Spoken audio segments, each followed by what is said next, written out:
Hi everyone, Jack Cush and Janet Pope again, our tandem act from the exhibit floor. We're here in the room now booth. We're well lit. We don't have any makeup on. We haven't rehearsed. I'm not lit. No.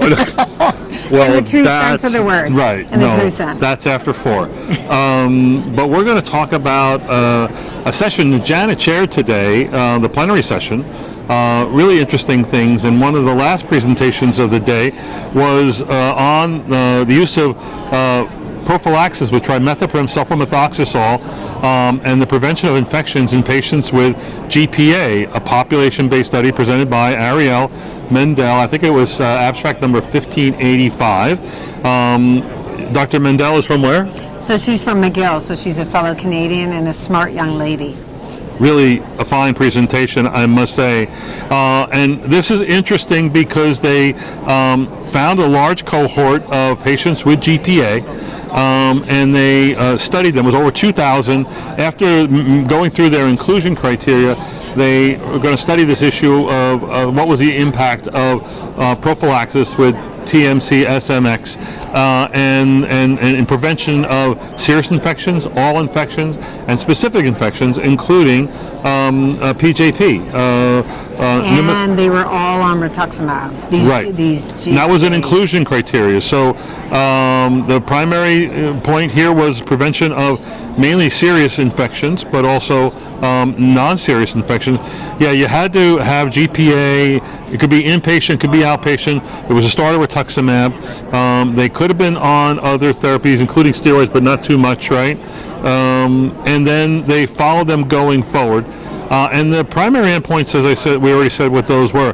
What they did find, which is interesting, is that the reduction in serious infection events, the odds ratio was 0.49, a 51% reduction in serious infections. If you look at all infections, that can include, serious, non-serious, etc., it was around a 32% reduction.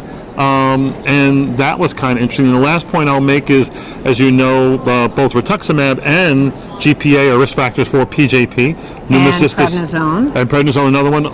Basically, all the drugs that they get, but especially the new thing the last few years has been the risk of PJP, pneumocystis ehrlichii with rituximab.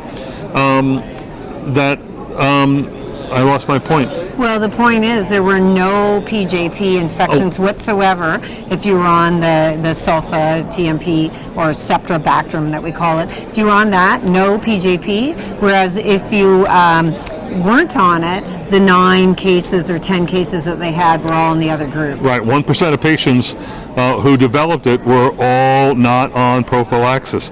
The interesting thing about this, I was at a meeting in California with Dan First, and he had a panel discussion with a pulmonologist and an ENT from Harvard and myself, and we were taking questions and this issue of prophylaxis. The ENT said we never prophylax our GPA patients. The pulmonologist said we hardly ever prophylax. And I'm thinking, man, I'm always prophylaxing my patients. One, because I'm using more rituximab these days. What's been your feeling prior to doing this? Right, so prior to doing this, I think, first of all, it does depend on the disease, depends on the age of the patient, and it always depends on the glucocorticoids in addition to everything else.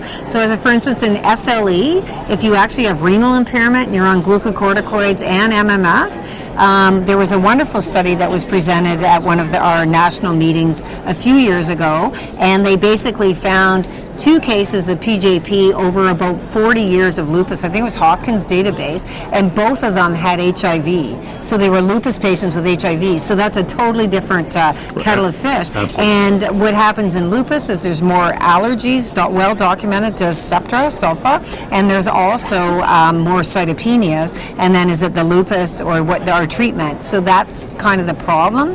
Whereas in GPA, I think the high doses, on average, they're a bit older, and we are using drugs such as rituximab or cyclophosphamide. Maintenance could be rituximab or azathioprine. I think in that group it makes sense to prophylax, particularly high-dose prednisone if they're renal impaired. Do I do it all the time? No. Our pulmonologists tend to do it, and also our nephrologists always start it. And I'm the one to stop eventually when there's cytopenias or hyperkalemia or something. So the other question is, Should I be doing it? Well, in this study, it looks like I really would do a positive, but how long? And she didn't show it as much, but there's a high dropout rate of the prophylaxis by 6 months. Right, right. So again, this was a study only in GPA patients, and I want to reiterate the points that you just made. I think it is helpful and instructive. The reason you worry about this in PJP and prophylaxis, but all infections for that matter, and it's interesting that there's this spillover effect on PJP protection, is one, these patients are older.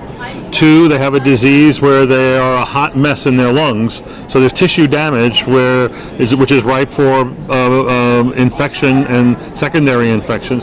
And then they're on mega doses of steroids. They're on other drugs that contribute, azathioprine, mycophenolate, and now there is this other added association with rituximab.